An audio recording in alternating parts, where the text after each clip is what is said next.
You wake up inside a medieval castle under siege. A horn is screaming somewhere above your room. The stone floor trembles beneath your feet.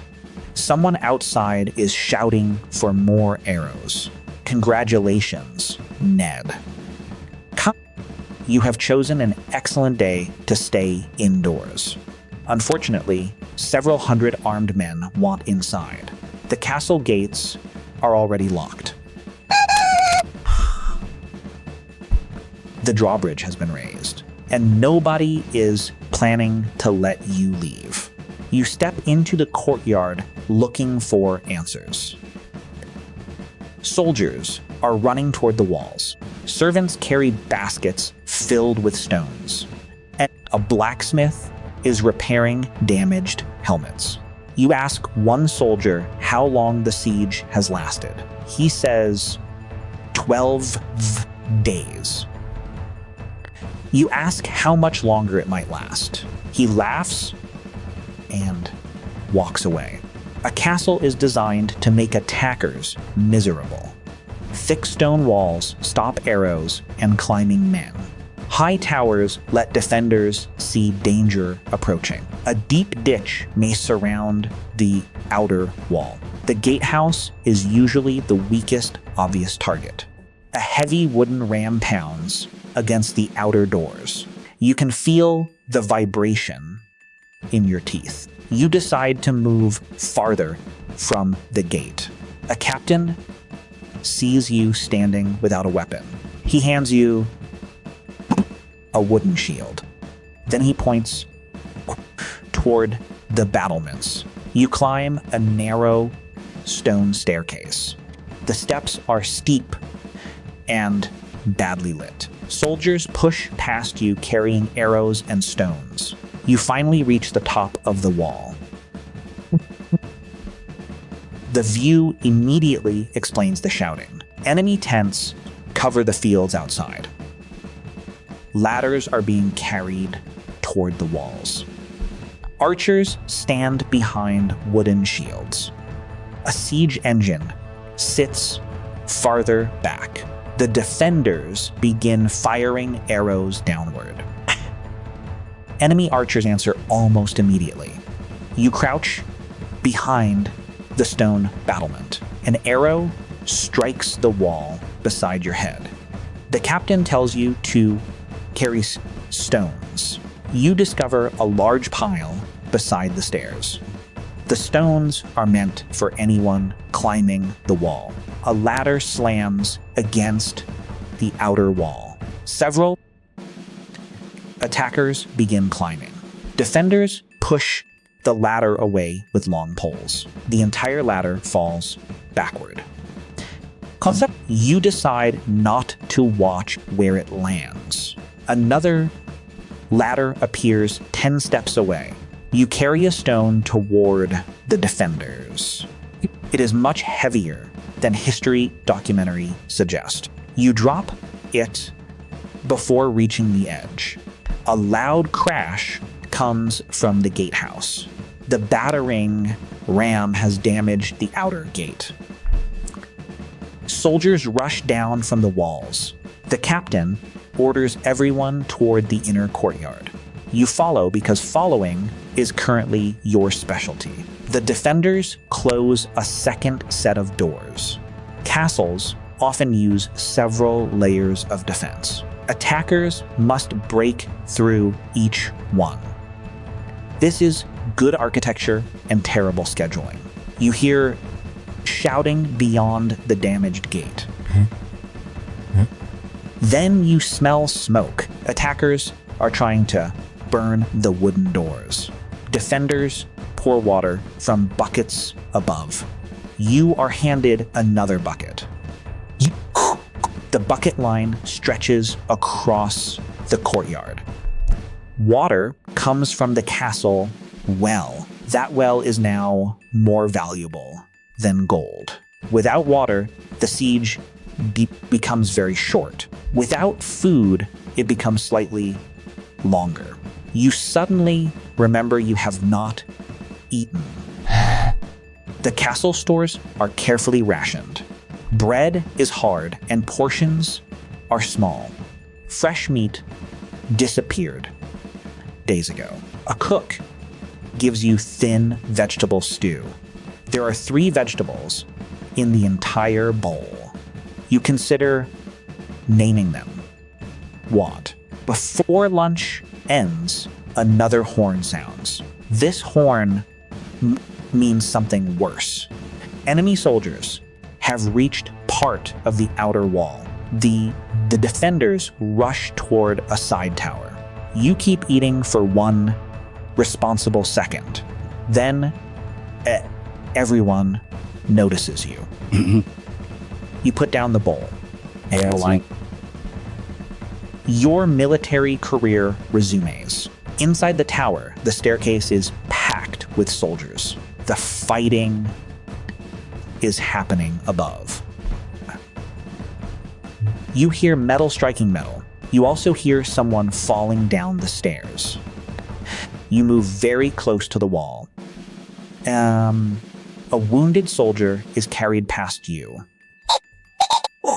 Another defender tells you to bring bandages. You immediately accept the safer assignment. The infirmary is crowded and chaotic. A surgeon works with cloth, needles, and strong alcohol. There are no antibiotics waiting nearby. There is also no modern anesthesia. You decide your toothache was a warm-up. You carry clean cloth back toward the tower.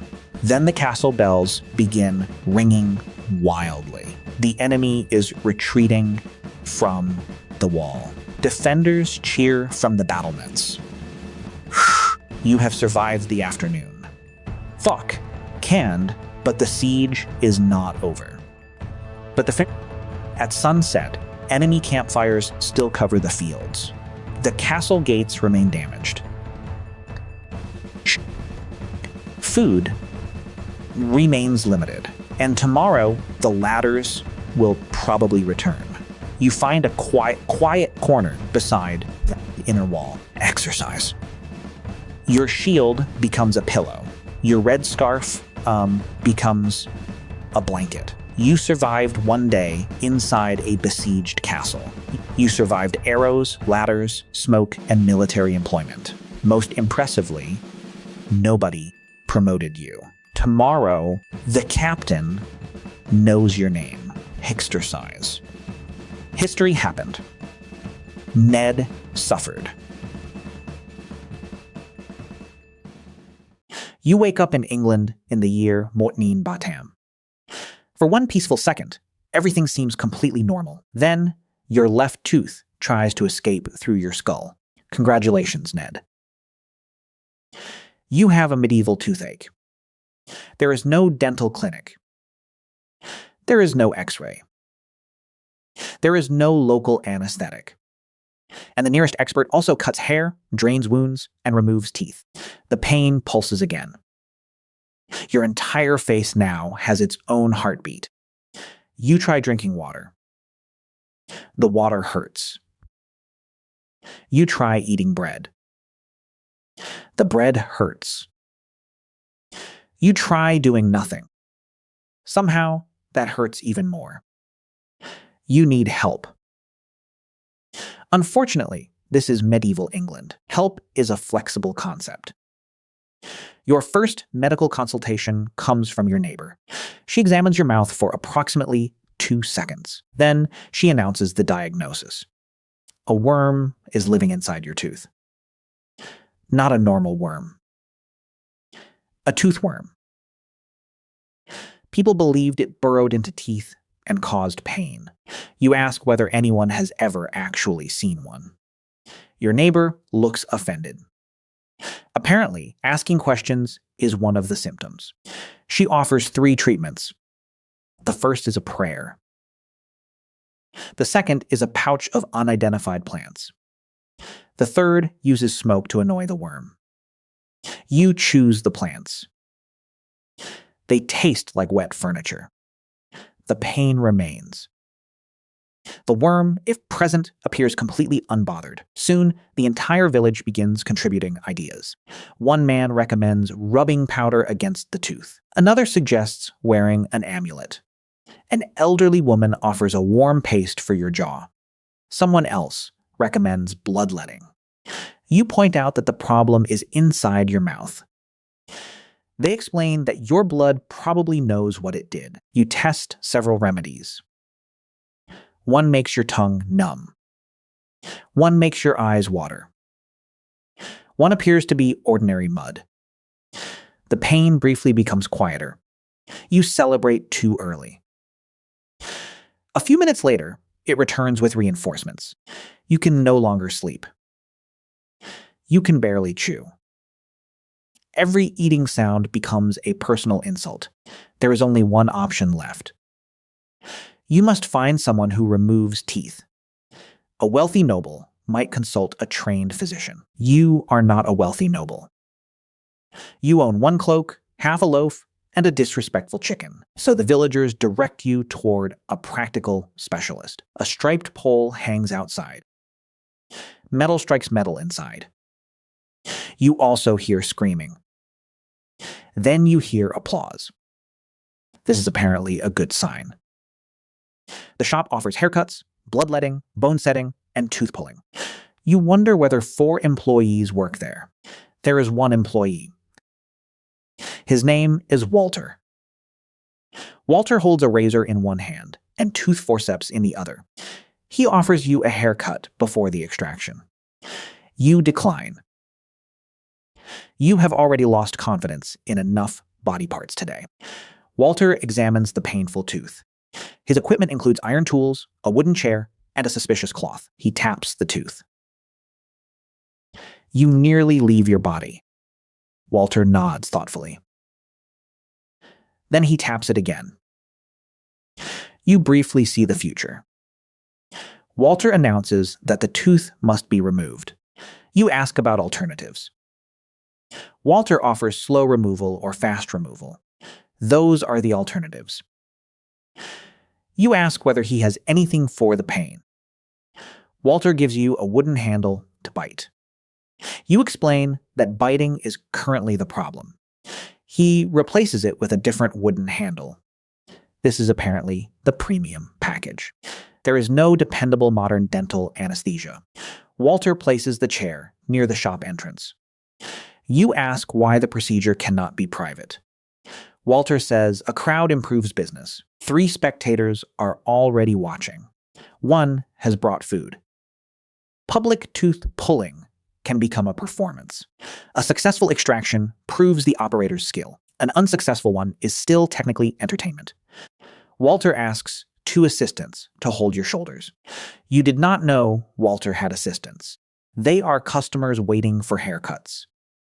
Walter grips the tooth. The crowd leans forward. Your chicken appears in the doorway.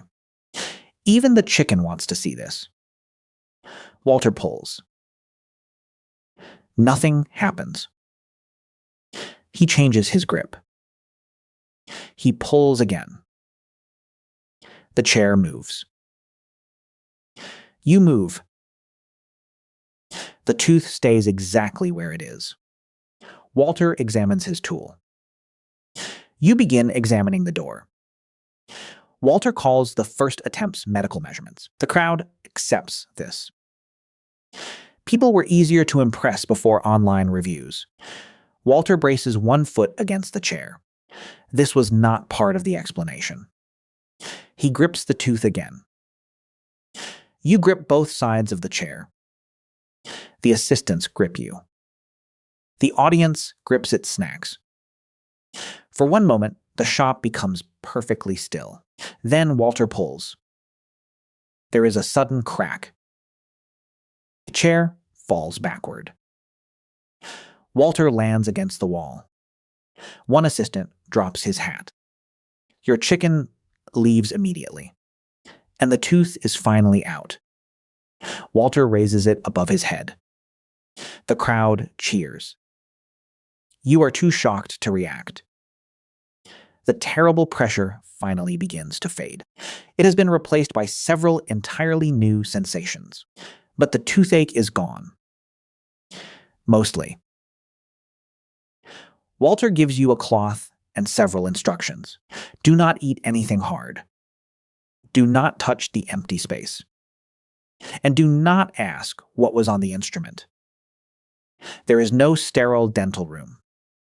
There are no antibiotics waiting outside. Removing the tooth solved one problem. It may have applied for several new ones. The crowd congratulates you. Your neighbor asks whether Walter found the worm. Walter displays the tooth. Everyone stares at it. There is no worm. Your neighbor decides it must have escaped. Science is defeated by confidence once again. That evening, you sit beside the fire. Your jaw aches. Your pocket is empty. Your chicken still refuses to come near you. But the terrible pulsing pain has stopped. You survived a medieval toothache. You survived the herbal mixtures. You survived the advice of strangers. And most impressively, you survived Walter.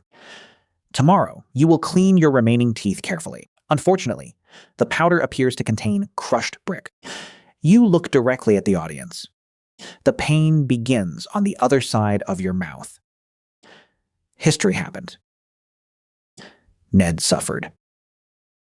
Congratulations, Ned. You have just become a medieval doctor. Unfortunately, you have no stethoscope, antibiotics, anesthesia, or germ theory.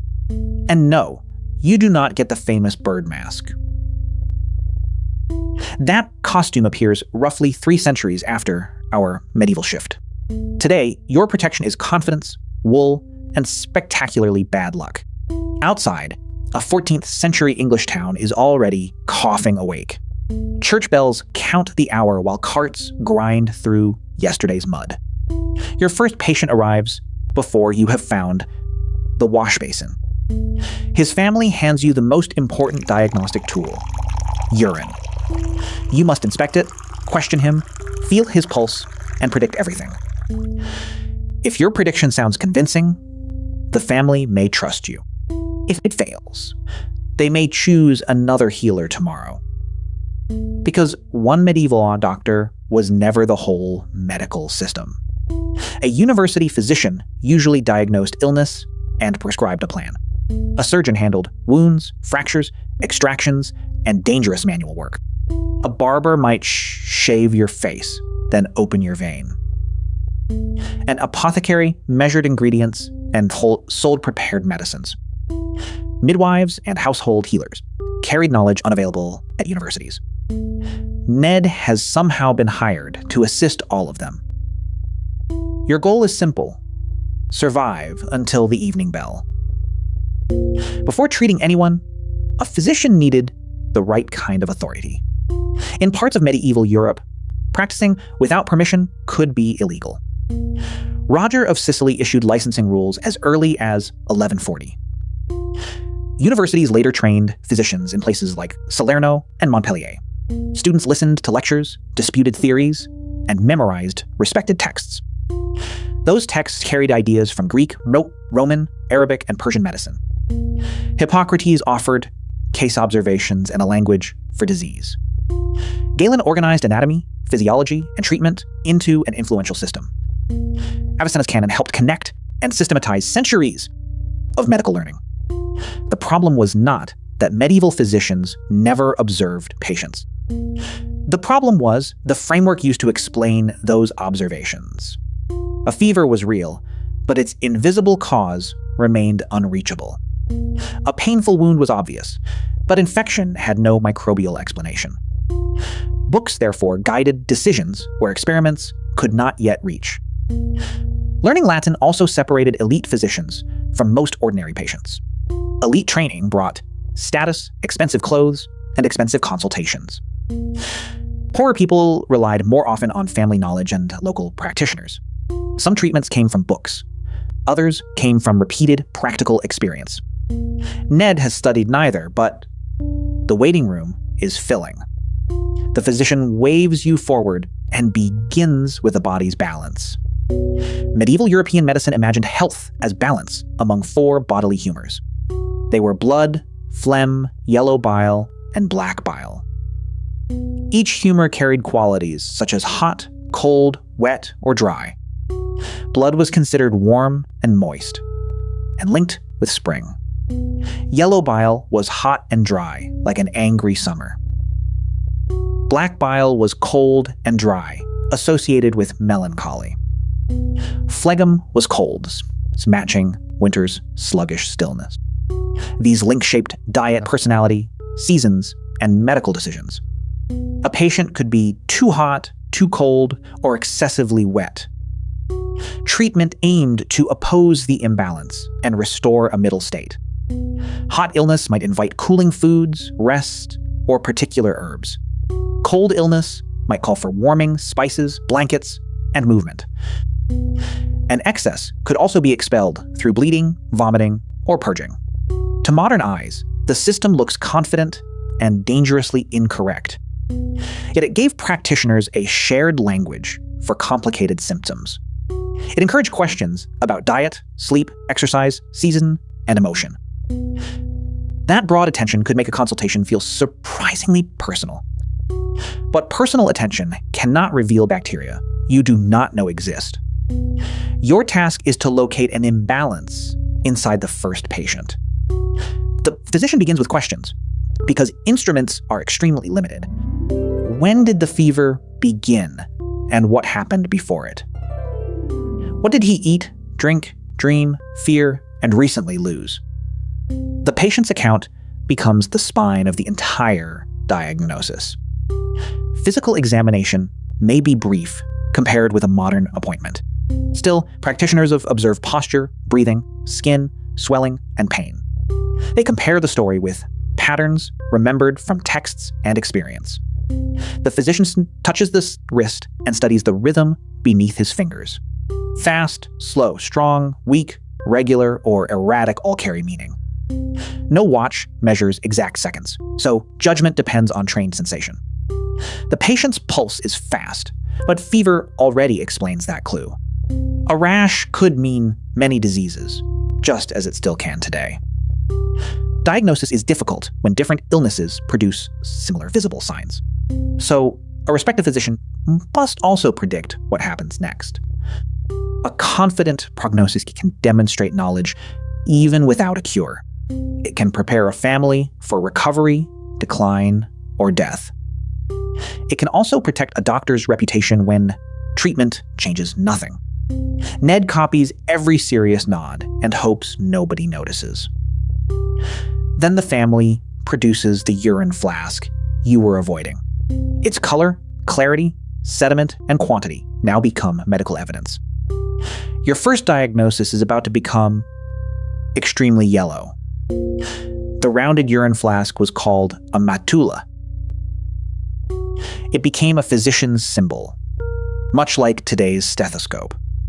Physicians held it toward light to judge color and suspended material. Some charts divided urine into many carefully named shades. A Fontenay 91 compilation famously illustrated 20 different urine colors. Color could reflect hydration, food, bleeding, or genuine disease. But the medieval interpretation returned everything to humoral balance. Cloudiness near the top might receive one elaborate explanation. Sediment near the bottom might receive a completely different one. The flask could seem precise, while the underlying theory remained wrong. Ned notices the sample is dark, and the patient looks dehydrated. The physician instead considers heat, season, temperament, and diet. Then he checks a calendar before choosing the treatment. Astrology was woven into parts of medieval European medical practice. Zodiac diagrams linked celestial signs with regions of the body.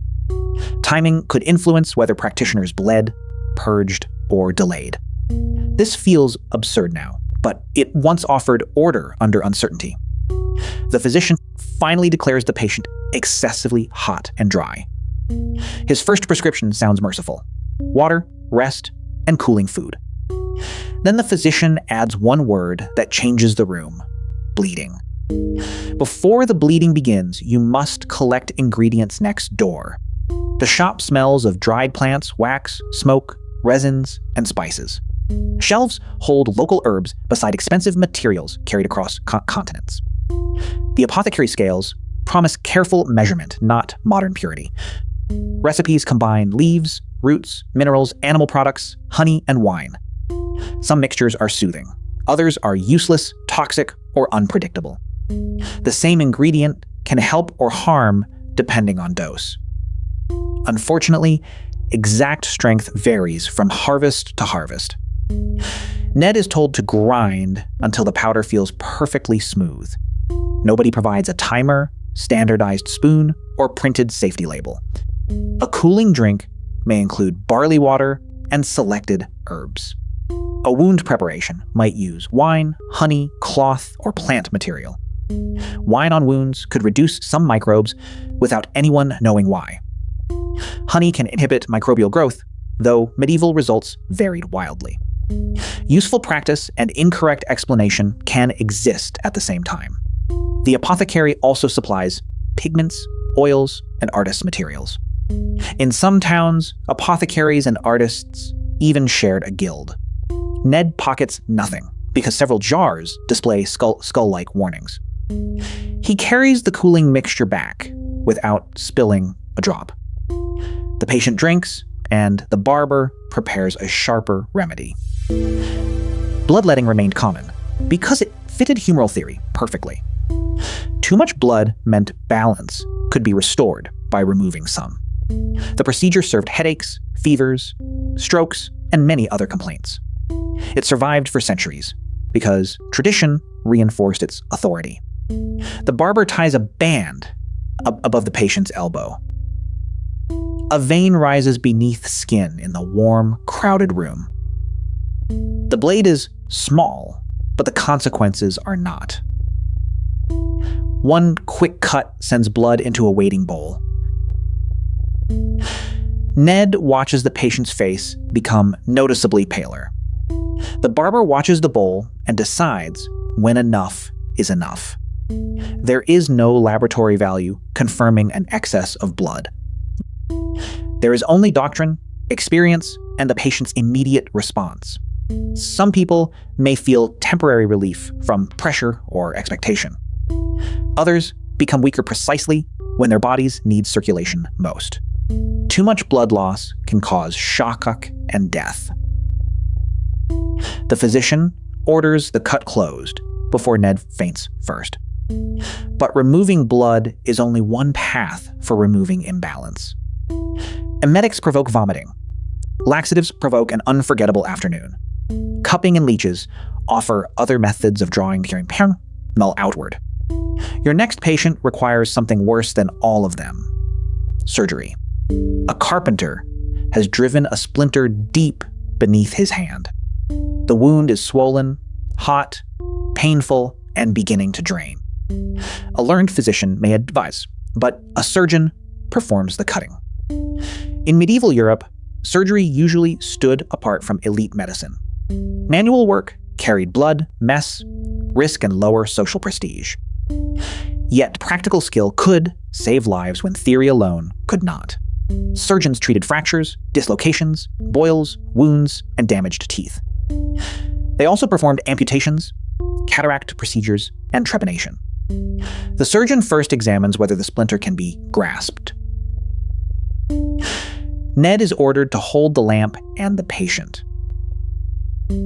Pain control may involve wine, opiate preparations, or restraint. Dosage is uncertain, and complete unconsciousness is dangerously unreliable. The patient bites folded cloth as the surgeon begins. A narrow cut widens the wound enough to reach the wood. Forceps close, twist, and pull the splinter free. For one glorious second, surgery looks completely successful. Then everyone remembers the wound can still become infected. They cannot sterilize instruments because microbes remain unknown. The surgeon rinses with wine and prepares a dressing. Your job now becomes preventing a disaster nobody can see. The wound is packed and wrapped, but recovery remains uncertain. A clean cloth helps, yet clean does not mean sterile. The patient's own immune system must do most of the hidden work. Good nutrition, rest, drainage, and luck can improve the outcome. A deeper infection can spread through blood and overwhelm the body. Without antibiotics, that turn may be impossible to reverse. Medieval surgeons therefore learned to respect wounds that looked angry. They drained some swellings and lanced boils to release material. They immobilized broken bones with splints and careful wrapping. That mechanical logic could work because bones still need stability. Dislocations could sometimes be reduced by experienced, controlled force. Teeth were simpler. Grip the problem and pull hard. The extraction might end pain, infection, or the patient's courage. Cautery used heat to destroy tissue or control bleeding. It could stop hemorrhage while causing terrible pain and damage. Every intervention balanced immediate danger against another possible danger. This is not mindless cruelty. It is medicine with severe limits.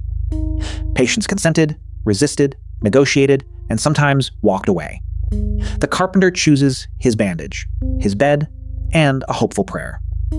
Ned leaves the surgeon and enters a very different place of care. A medieval hospital was not simply a smaller modern hospital. Many offered shelter, food, prayer, nursing, and care for the poor. Some also housed travelers, elderly people, or those unable to work. A physician might never appear unless wealthy patrons supported one. Monks, nuns, attendants, and servants provided much daily care.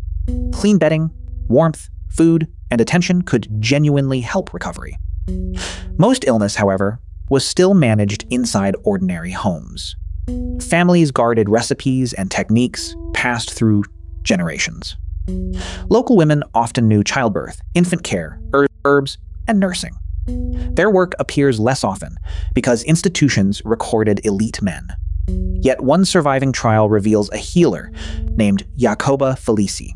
In Paris in 1322, authorities accused her of unlicensed medicine. Women could not attend the University of Paris medical faculty. Patients testified that Jacoba examined urine and felt their pulses. They said she helped after other practitioners had failed. Her methods resembled licensed male doctors, but her status did not. The court fined her and ordered her to stop practicing. Medical authority therefore depended on institutions as well as results. Ned now understands the system, just as shouting erupts outside. A new patient has a fever and a swelling beneath his arm. The swelling is a bubo, a painfully enlarged lymph node. Fever, chills, exhaustion, and dark skin changes can follow quickly. Modern science identifies the bacterium Yersinia pestis. Infected fleas moving among rodents often transmit bubonic plague. Pneumonic plague can also spread through close respiratory droplets. None of that biological chain is visible to medieval practitioners. They blame corrupted air, celestial influence, synths, or poisoned balance. Smoke, perfumes, herbs, prayer, and flight all become possible defenses.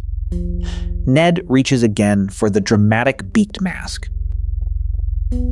History removes it, because this is still the 14th century. The famous costume is documented in 17th century plague outbreaks.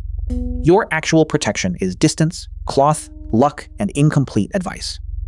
Separating the sick can accidentally reduce some dangerous contact. But crowded homes, fleas, rodents, and caregiving keep exposure high. The physician can offer fluids, comfort, prognosis, and little else. Without effective antibiotics, severe plague can kill with terrifying speed. The family asks whether the patient will survive until morning. The physician studies his face, breathing, pulse, and urine again. He predicts decline, then stays long enough to offer comfort. For the first time today, Ned's silence is the correct treatment. The evening bell rings, and Ned has somehow survived. His patients faced medicine that was neither foolish nor scientific. Practitioners observed carefully, remembered patterns, and developed real manual skills. They listened to stories, because stories were often their best evidence. They recognized that food, rest, environment, and emotion affect health. They could set bones, remove splinters, drain swellings, and extract teeth. Basic nursing sometimes helped more than the grandest learned prescription. But the four humors could not identify microbes or internal disease. Bloodletting and purging often weakened people already fighting illness. Surgery lacked reliable anesthesia, sterilization, antibiotics, and transfusion. Status and licensing could exclude capable healers like Jacoba.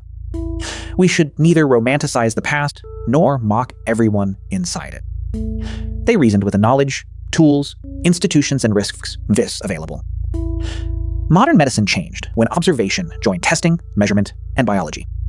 That change took centuries, arguments, failures, and countless recorded cases. Ned keeps one lesson from his impossible first day. Confidence is useful, but confidence without evidence can become dangerous. Tomorrow, he may become a soldier, prisoner, sailor, or royal taster. Comment the historical job that should ruin his next morning.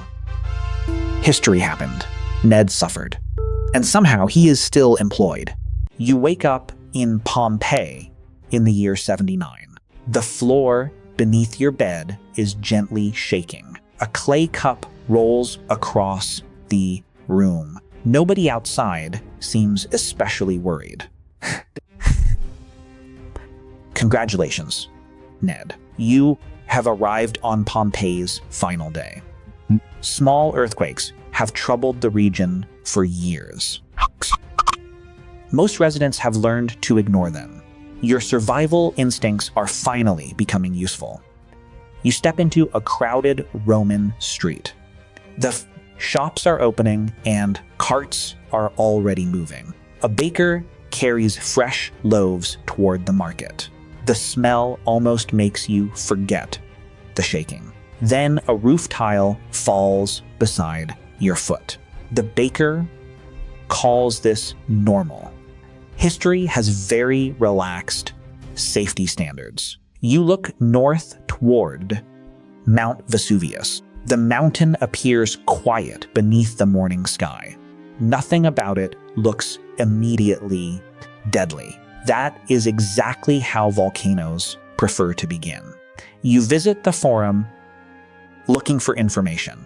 Merchants are arguing about prices, not earthquakes. A politician is giving a speech nobody requested. A priest says the gods may be displeased. A merchant says business should continue. Both men sound equally confident.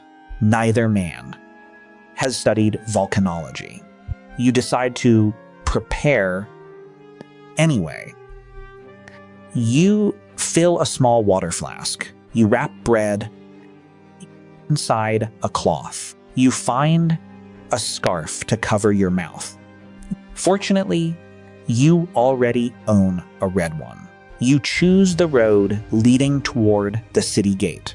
Then a deep boom rolls across Pompeii. Every conversation stops at once.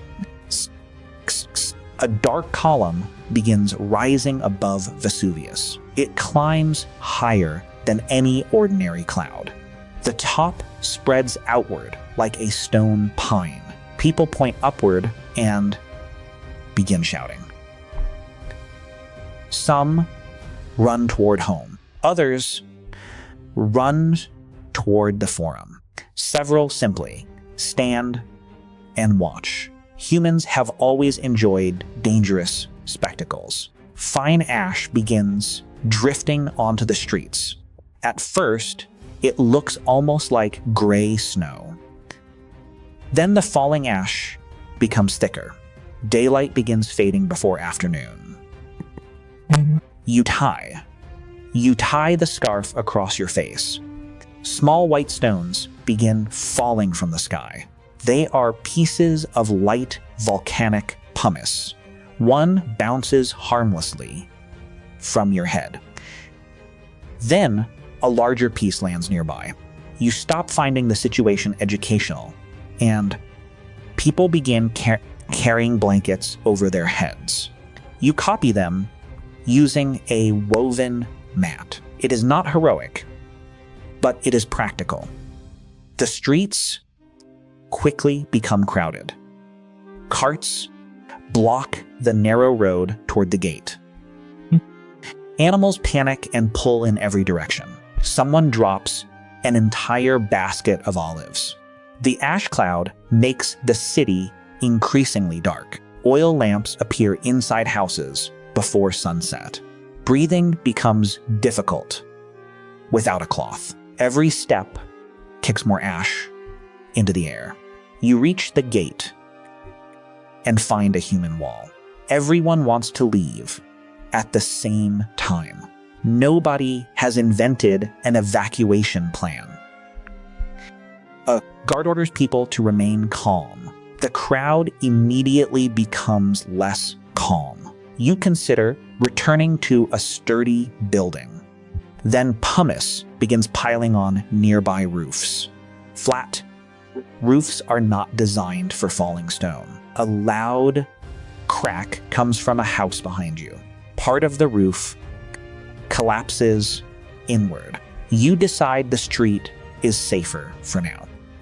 You move along the city wall toward another exit. The ground trembles again beneath your feet. Columns sway and masonry falls into the road. You protect your head with the woven mat. A family joins you beside the wall. They are carrying children, water, and documents. You are carrying bread and bad timing. The family knows a smaller road toward the coast. You follow them without asking many questions. Good decisions sometimes begin with panic. The road descends through vineyards outside Pompeii. Ash covers the leaves like gray flour. The daylight has almost completely disappeared. Lightning flickers inside the volcanic cloud. Thunder and explosions echo across the land. The children begin crying. The adults pretend they are not terrified. You do the same, less convincingly. For the coastline appears through the darkness. Several fishing boats are already leaving. Too many people rush toward the remaining vessels. One boatman refuses to overload his boat. This is sensible and extremely unpopular.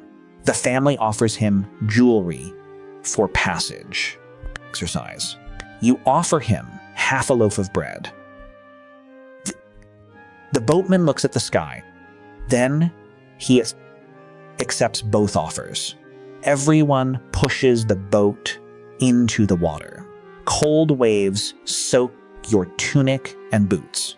Once again, history has filled your footwear. The sail catches a weak offshore wind. The boat slowly moves away from the beach. Behind you, Vesuvius continues roaring. A dense cloud races down the mountain's slopes. It moves faster than any running person. The boatman orders everyone to keep rowing. You discover another historical use for your arms. The coastline disappears behind ash and darkness. By night, the boat reaches safer water. You survived Pompeii's final day. You survived falling stone, darkness, and panic. Most importantly, you left before it was too late. Tomorrow, your bread will taste like volcanic ash. History happened. Ned suffered. You wake up on a Viking ship around the year 900. The first thing you notice is the freezing wind. The second thing you notice is the freezing water. The third thing you notice is nobody looks surprised. Congratulations, Ned. You are crossing the North Sea with a Viking crew. There is no cabin waiting for you below deck. Your bed is a damp wooden plank. Your blanket is whatever part of the sail nobody needs. The ship is long, narrow, and built for speed. Its overlapping wooden planks flex with every wave. The shallow hull can approach beaches without a harbor. It can also bounce violently across open water. Today, the sea has chosen violence. The crew hands you an oar. Apparently, breathing near the ship counts as volunteering. You sit beside 20 exhausted rowers. Everyone begins pulling at the same rhythm. You discover your arms have never experienced history before. Each stroke drags the ship through dark gray water. Each wave throws cold spray across your face. Your red scarf becomes a small wet flag. Nobody offers you dry clothes. The square sail catches a weak northern wind. When the wind fades, the crew rows. When the wind returns, the crew still rows. This seems unfair, but nobody asks for your opinion. Your hands begin developing blisters before breakfast. Breakfast is a piece of hard bread.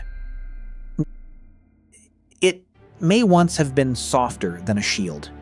You dip it into a wooden cup of water. The bread absorbs nothing. The cup absorbs more flavor than the bread. Someone offers you dried fish. The fish appears older than several kingdoms. You chew carefully with your remaining medieval teeth. The fish still wins. There is no kitchen on the longship. There is no hot meal during rough weather.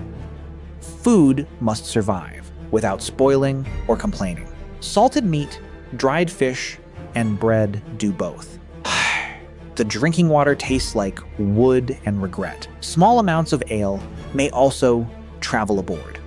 Nobody packed orange juice. Scurvy has not entered today's story yet.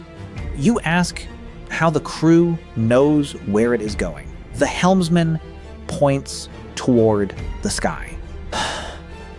You were hoping for a map. There is a map. It looks like somebody argued with a piece of parchment. Viking sailors followed coasts, stars, winds, and landmarks. They also watched birds and the color of the water. There is no magnetic compass helping this voyage. There is only experience and alarming confidence. Clouds cover the sun before midday. The coastline disappears behind a wall of mist. The helmsman keeps steering west. You ask whether west is definitely correct. Nobody answers. That is somehow worse than a confident answer. A seabird circles above the mast. The crew treats this as useful information. You treat it as a bird. The bird appears more qualified than you. By afternoon, the wind begins rising. The sail snaps loudly above the deck. The mast bends, but the crew keeps working. Dark waves grow taller beside the ship. Your breakfast begins reconsidering its location. Seasickness was not mentioned during recruitment. You grip the side and focus on the horizon. The horizon repeatedly disappears behind waves. The crew lowers part of the square sail. Too much sail could push the ship onto its side. Too little sail leaves everyone rowing into the storm. Naturally, you receive another oar. Rain begins falling sideways. Water gathers around everyone's feet. Men scoop it out using bowls and helmets. You are handed a small wooden bucket. Your promotion is immediate and meaningless. You throw one bucket overboard. 2 more buckets arrive through the hull. The ship is not sinking. It is merely becoming more sea than ship. A leather strap on the sail suddenly tears. The loose corner begins whipping above the deck. 2 sailors crawl toward the damaged rope. Then, they point at you. Apparently, you are lighter and therefore more disposable. You crawl beneath the snapping sail. The deck moves in 6 directions at once. You hold the rope with both blistered hands. One sailor ties a new strap beside you. A wave washes across the deck. For 1 second, your feet leave the ship. 3 hands grab your tunic and scarf. The scarf survives another historical emergency. The sail is secured before the next wave. The crew gives you one approving nod. This is the closest thing to a medal aboard. Near sunset, the storm finally weakens. A dark coastline appears beyond the mist. The crew begins cheering. You have never loved land this much. The long ship turns toward a narrow beach. Its shallow hull slides over the final waves. Everyone jumps into knee-deep freezing water. You hesitate for 1 reasonable second. Then the crew carries the ship forward without you. You jump before your ride disappears. Your boots fill with cold seawater. At last, you stand on solid ground. The ground continues moving inside your head. You survived the North Sea. You survived the rowing, the fish, and the storm. Most impressively, you survived Viking navigation. Tomorrow, the crew plans to sail back. History happened. Ned suffered. You wake up in London in the year 1665. The street outside is quieter than it should be. A church bell rings somewhere in the distance. Then, another bell answers from across the city. Congratulations, Ned. You have arrived during the Great Plague. London is crowded, dirty, and deeply worried. People still do not understand bacteria or fleas. They do understand that something terrible is spreading. Unfortunately, understanding stops there. You open the door and immediately smell smoke. Small fires burn herbs and rubbish in the street. People hope the smoke will clean the air. A neighbor passes with a cloth over his face. He refuses to come within 10 steps of you. You look down and notice dead rats near the gutter. Nobody agrees on what the rats mean. Some blame bad air. Some blame strangers. Some blame the alignment of planets. The fleas receive almost no criticism. You decide to find food before the markets close. The nearest baker's customers through a window. Coins are dropped into a bowl of vinegar. The baker avoids touching every hand. His bread is expensive and extremely small. You buy 1 loaf anyway. A cart rattles slowly along the street. A man calls for the dead to be brought out. Doors remain shut as the cart passes. You stop feeling hungry. Red crosses appear on several nearby houses. Each cross marks a home under quarantine. Words beside the cross ask for mercy. The message offers no practical escape route. Then you see a red cross on your own door. You have been inside for less than an hour. History has already assigned you a problem. So a watchman stands outside with a long staff. He says nobody may leave the house. You explain that you only just arrived. He explains that the Red Cross does not care. The door closes in your face. The door closes in your face. You are now officially quarantined. The house contains 6 frightened strangers. None of them knows who first became sick. Everyone quietly suspects everyone else. You choose a corner near the window. The window opens only a few inches. Fresh air enters with the smell of the street. Nobody agrees whether this helps or kills you. A woman burns rosemary in a small bowl. A man chews garlic with heroic confidence. Someone hangs an amulet above the door. You keep your red scarf over your mouth. It is not medical protection. It is emotionally supportive fabric. Fake. Hours pass slowly inside the sealed house. Water is delivered in a wooden bucket. Food arrives on the end of a pole. The watchman avoids touching the doorway. Nobody inside is allowed into the street. Quarantine can last for weeks. Your loaf must now become a financial plan.